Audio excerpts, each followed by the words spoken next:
Good morning सभी बच्चे को देशा मैथमेटिक्स क्लासेस सीखे में। तो आज हम बताने वाले हैं प्रश्नावली 10.3। उससे पहले एक प्रमेय बचा हुआ है 10.5 जो है उसको हम देखेंगे। देखिए 10.5 दिया हुआ है 10.5। तीन दिए हुए असंरेख बिंदु, तीन गो जो असंरेख बिंदु है द्वारा होकर जाने वाला एक और केवल एक वृत्त है। तो हम क्या करते हैं, सबसे पहले तीन गो असंरेख बिंदु ले लेते हैं। जो कि असंरेख बिंदु उसको कहते हैं जो एक ही रेखा में नहीं हो, जो एक ही रेखा पर नहीं हो, अलग अलग हो, उसी को कहते हैं संरेख बिंदु। अगर वह एक ही रेखा पर हो गया संरेखी हो जाएगा। यहाँ पे क्या कह रहा है, असंरेखी हो यानी कि वो अलग अलग हो, एक ही रेखा पर नहीं हो। तो यहाँ पे एक बिंदु ले लेते हैं, एक बिंदु यहाँ ले लेते हैं और एक बिंदु यहाँ ले लेते हैं। हमने क्या किया, तीन गो बिंदु ले लिए। क्या किए, तीन बिंदु ले लिए। इस बिंदु का नाम देते हैं ए, इसका नाम दे देते हैं बी और ये है सी। अब क्या करते हैं ना, ए को बी से मिला देते हैं। ए को बी से मिला दिए और बी को क्या किए, सी से मिला दिए। ए को बी से मिला दिए और बी को सी से मिला दिए। अब क्या करते हैं हम, समझ गए रे। यहाँ पे देखो, अब क्या करेंगे, ए बी का जो है, ए बी का समद्विभाजक खींचेंगे। तो यहाँ पे देखेगा तीन असंरेख बिंदु था, ए को बी से मिला दिया, बी को सी से मिला दिया। इधर रेखाखंड ए बी हो गया, इधर हो गया बी सी रेखाखंड। ऐसा समझे। अब क्या करते हैं, इसका किसका, ए बी का लंब समद्विभाजक खींचेंगे और बी सी का भी समद्विभाजक खींचेंगे। हमने बता दिए हैं समद्विभाजक कैसे खींचा जाता है। हम चाप ले लेंगे, अब बी से क्या करेंगे, ए की तरफ आधे से ज़्यादा लेके इधर घुमा देंगे और नीचे भी घुमा देंगे। और इधर फिर क्या करें, ए से बी की तरफ आधे से ज़्यादा ले लेंगे और इधर से काट देंगे और फिर इधर से भी काट देंगे। तो दोनों तरफ से तुमने देखा होगा कि मान के चलो कि ये हमारा चाप है, मान लो कि ये हमारा चाप है। अब यहाँ से हम क्या करेंगे, चाप को रखेंगे, आधे से ज़्यादा लेकर ऐसे घुमा देंगे, ऐसे हम घुमा देंगे और इधर भी ऐसे घुमा देंगे, दोनों तरफ घुमा देंगे। तो मान के चलो इधर ऐसे कट रहा है, इधर ऐसे कट रहा है। और फिर वही चाप लेकर, यही चाप लेकर इधर आधे से ज़्यादा करके इसको काट देंगे, इसको भी काट देंगे। तो ये मान के यहाँ कट रहा है, ये यहाँ कट रहा है। अब क्या करेंगे, इन दोनों को मिला देंगे। जो ये कटान बिंदु है इनको क्या करेंगे, मिला देंगे। ये हो गया लंब समद्विभाजक। उसी प्रकार हम क्या करेंगे, इसका लंब समद्विभाजक खींचेंगे। किसका, बीसी का। बीसी का भी हम वैसे जब घुमाएंगे, मान के चलो कि ये हमारा चाप है, समझ गया। हम घुमा रहे तो यहाँ घूम जाएगा और इधर घुमाए तो इस यहाँ घूम रहा है कि नहीं घूम रहा है। और फिर इधर से जब वही चाप लेके घुमाए तो यहाँ पे कट रहा है और इधर जब काटे तो यहाँ पे कट रहा है। फिर हम क्या करेंगे, इसका लंब समद्विभाजक खींच देंगे।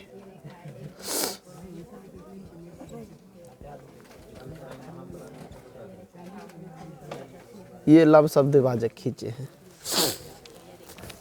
समझ गया। इस तरह हम खींच देंगे। अब हम क्या करते हैं, इसका कुछ जो है भाषा लिख लेते हैं जो इसमें दिया है, क्या क्या हमने किए हैं।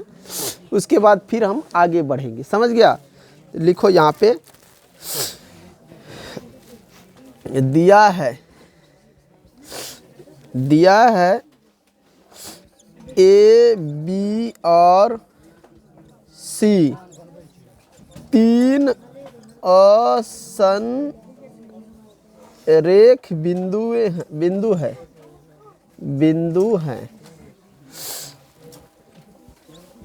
तो तीन गो असंरेख बिंदु है, तो सिद्ध करना है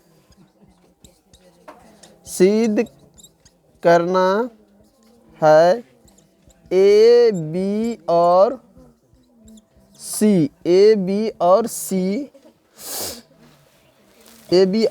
बिंदुओं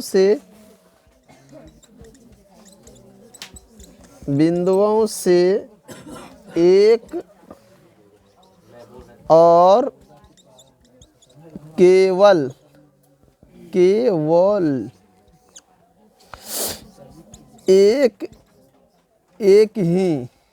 एक और केवल एक ही वृत्त खींची खींची जाती है, खींची जाती है, खींची जाती है, ये हमें सिद्ध करना है।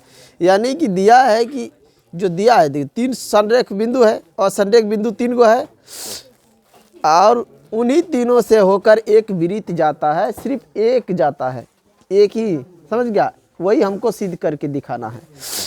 अब इसमें थोड़ा सा हम क्या करते हैं, रचना में ले लेते हैं।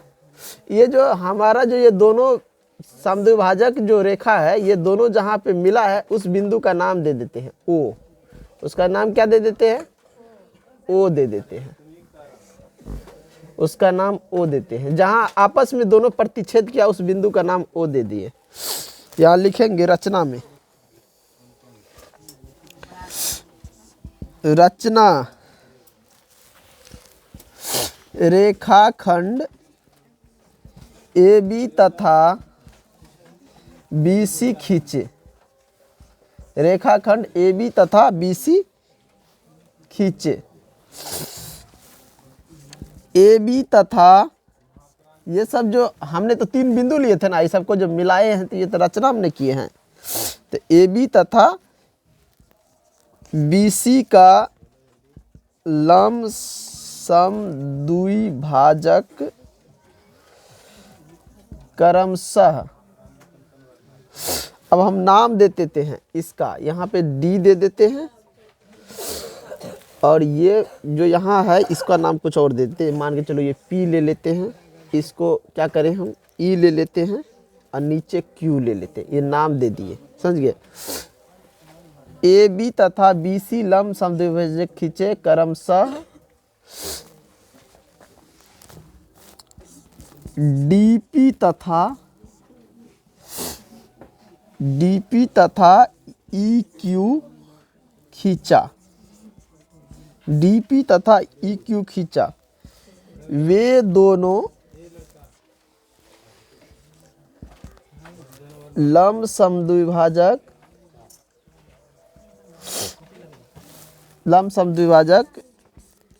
बिंदु ओ पर मिलते हैं। ये जो दोनों लंब समद्विभाजक है डीपी और ई क्यू, ये दोनों कहाँ मिलते हैं, ओ पर मिलते हैं। ओ पर मिलते हैं या प्रतिच्छेद करते हैं, मिलते हैं। ओ से ए बी तथा सी को मिलाया। अब क्या करो ना, ओ से ए को मिला दो और बी को मिला दो और सी को मिला दो। तो मान के चलो ओ से हम यहाँ पे मिला दिए, इससे हम इसको मिला दिए और फिर इससे क्या करते हैं, रचना के द्वारा इस ओ को हम इस साइड ले लेते हैं, रचना के द्वारा यहाँ पे मिला देते हैं। ये सब हम मिला दिए, रचना के द्वारा मिलाए है ना, तो रचना के द्वारा ये सब मिला दिए, मिला दिया रचना के द्वारा। जल्दी अब हमें प्रमाण देना है, इतना कार्य करने के बाद इसमें अब प्रमाण देना है। ओ ए बी के लंब समद्विभाजक डीपी पर स्थित है, स्थित है। ओ जो क्या है, ओ जो है ए बी, उसके लंब समद्विभाजक जो डीपी है उसी पर स्थित बिंदु है। और इधर से भी हम बोल सकते हैं बीसी का लंब समद्विभाजक ई क्यू जो है उसी पर स्थित बिंदु ओ है, उस पर स्थित बिंदु ओ है। समझ गया, यहां तक सभी लिख लिया।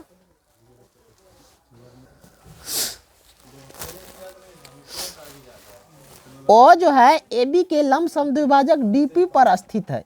ये क्या है, ओ क्या है, डीपी पर स्थित है, लंब समद्विभाजक है। हम लोग यहाँ से सिद्ध कर सकते हैं ना, जब मान के चलो कि ये डीपी जो है लंब समद्विभाजक है तो यहाँ एंगल 90 का बन रहा है कि नहीं बन रहा है। अब चाहे तो इस त्रिभुज और इस त्रिभुज को हम आसानी से सर्वांग सम दिखा सकते हैं। कैसे कि मान के चलो कि ये जो है लंब समद्विभाजक है, तो ये भुजा और ये भुजा बराबर है, ये कोण भी क्या है, आपस में बराबर है, और ये दोनों उभयनिष्ठ है कि नहीं। ये कोण दोनों में बराबर है। ये भुजा ए बी जो है 2 बराबर भाग में समद्विभाजक क्या बराबर भाग में बांटा है। तो ये भुजा बराबर है, तो एक दो गो भुजा एगो कोण, दो गो भुजा और एगो कोण को हम जब बराबर दिखा देंगे त्रिभुज सर्वांगसम नहीं हो जाएगा। और जब सर्वांगसम हो जाएगा तो हम लिख सकते हैं ना ओ ए बराबर में ओ बी। उसी प्रकार इन दोनों को हम सर्वांगसम अगर दिखा दे तो यहाँ पे ओ बी बराबर ओ सी लिख सकते हैं। तो यही हम लिखेंगे यहाँ पे,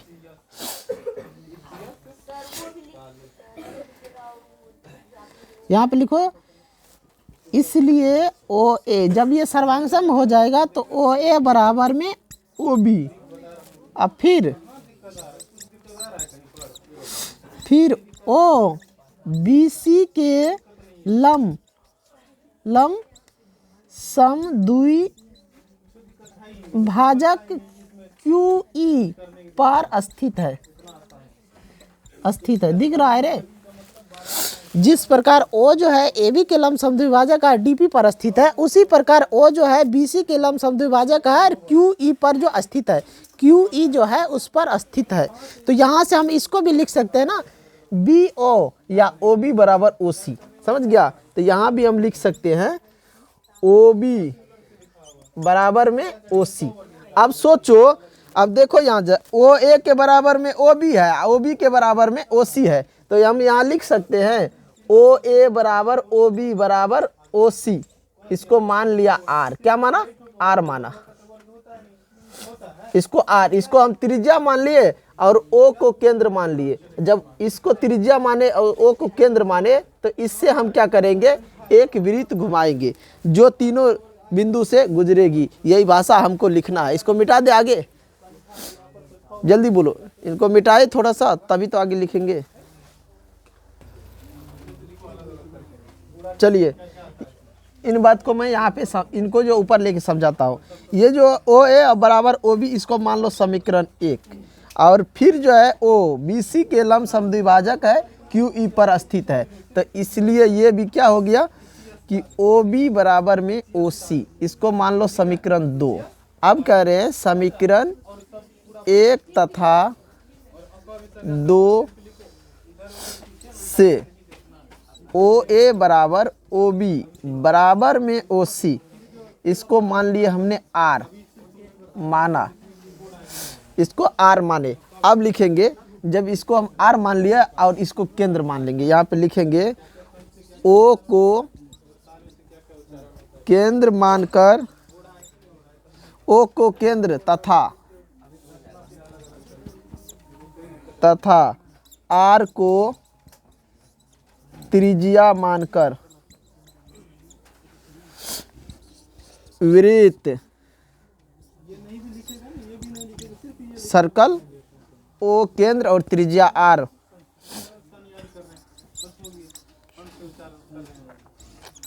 खींचने से यह बिंदुओं ए बी और सी से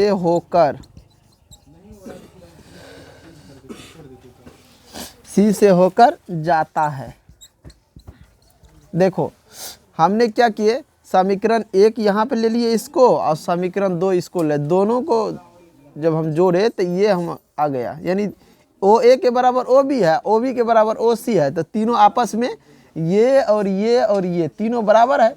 तो ये तीनों जो बराबर है इसको मान लिए त्रिज्या, और ओ को केंद्र मानकर क्या किए, ए बी सी तीनों से होकर एक वृत्त खींचे, तीनों बिंदु से होकर एक वृत्त खींचे, जो कि जब ये त्रिज्या मान लिया, वृत्त को जब घुमाए तो ये तीनों बिंदु से गुजर गया, ए बी सी तीनों से क्या हुआ कि गुजर गया। जब हम तीनों को इसको त्रिज्या मान लिए, ओ को केंद्र माने, वहाँ से जब वृत्त हमने खींचे ओ को केंद्र से घुमाते हुए, इस यानी कि ओ ए चाप लेकर यहाँ से जब हम घुमाए तो ये जो वृत्त हमारा घुमा वो ए बी सी तीनों बिंदु से होकर गुजर गया। यही भाषा हमने यहाँ पे लिख दी। अब थोड़ा सा नीचे हम मिटाते हैं। तो यहाँ समझ गया कि एक ही वृत्त है जो इससे होकर जाता। अब मान के चलो, हम मान लेते हैं कि त्रिज्या हम मान लेते हैं कि एक और जो है इस पे वृत्त खींचना चाहते हैं। मान के चलो एक वृत्त तो खींच दिए। अब मन में ये सवाल आए कि अगर एक और वृत्त खींचे तो वो वृत्त क्या उसी होकर जाएगा या अलग हो जाएगा। तो इनको भी हम देख लेते हैं कि मान लो, माना एक अन्य वृत्त सी सर्कल ओ डैश है जिसका केंद्र और आर है त्रिज्या को बिंदुओं ए बी और सी से होकर जाता है। ओ डैश लंब समद्विभाजक डीपी और क्यूई पर स्थित है। समझ गया रे? इधर देखो, हमने क्या माना कि एक अन्य वृत्त है जिसका केंद्र ओ डैश है और त्रिज्या आर है, अब बिंदु ए बी और सी से होकर जाता है। मान के चलो एक इसको मान लिए कि ओ डैश केंद्र है और ए बी सी बिंदु होकर जाता है। अब जो है जब उससे होकर जाता है तो ओ जो है लंब समद्विभाजक होगा, डीपी और क्यूई का स्थित है। ओ डैश लंब जो है समद्विभाजक किस पे स्थित होगा? इन्हीं पर न होगा। डीपी जो है उसी पर ये भी स्थित होगा, ये भी स्थित होगा, क्योंकि हम जानते हैं कि कोई भी इन वृत्त में अगर दो रेखा प्रतिच्छेद कर रहा है तो वो एक ही बिंदु पर प्रतिच्छेद करेगा जहाँ केंद्र होगा। समझ गया? तो मान के जो इसका लंब समद्विभाजक अगर हम ओ डैश के लिए खींचते हैं तो वो भी वहीं पे प्रतिच्छेद करेगा, ये भी वहीं पे करेगा। तो दोनों का केंद्र ओ जो था पहले वाला का, उसी पर जो है केंद्र ओ डैश भी संपाती होगा। और जब संपाती होगा तो वृत्त जब हम खींचेंगे तो वो भी इन्हीं तीनों बिंदु से गुजरेगा, बाहर से तो गुजरेगा नहीं। तो इसलिए एक जो है तीन असंरेख बिंदु से एक और केवल एक वृत्त हम खींच सकते हैं। तो वही भाषा यहाँ पे हम लिख देते हैं। हम जानते हैं कि दो रेखाएं एक दूसरे को केवल एक बिंदु पर ही प्रतिच्छेद करती है। इसलिए ओ तथा ओ डैश संपाती है। ओ तथा ओ डैश संपाती है। संपाती का मतलब जिस पे है उसी पर वो भी बिंदु है। तो ओ डैश और ओ जो है केंद्र माने थे, तो वो दोनों संपाती है। तो इसका मतलब दोनों का केंद्र, दोनों वृत्त के लिए केंद्र यही है और दोनों का केंद्र यही है। तो घुमाएंगे त्रिज्या लेकर ओ ए को, तो वहीं से होकर गुजरेगा। हम नीचे में लिखे अतः तीनों बिंदु, नीचे दिख रहा है रे, यहाँ पे लिख दो, अतः तीनों असंरेख बिंदुओं ए बी और ए बी और सी से होकर एक और केवल एक वृत्त ही गुजरेगी। एक और केवल एक ही वृत्त गुजरेगी, ये तीनों बिंदु होकर। समझ गया?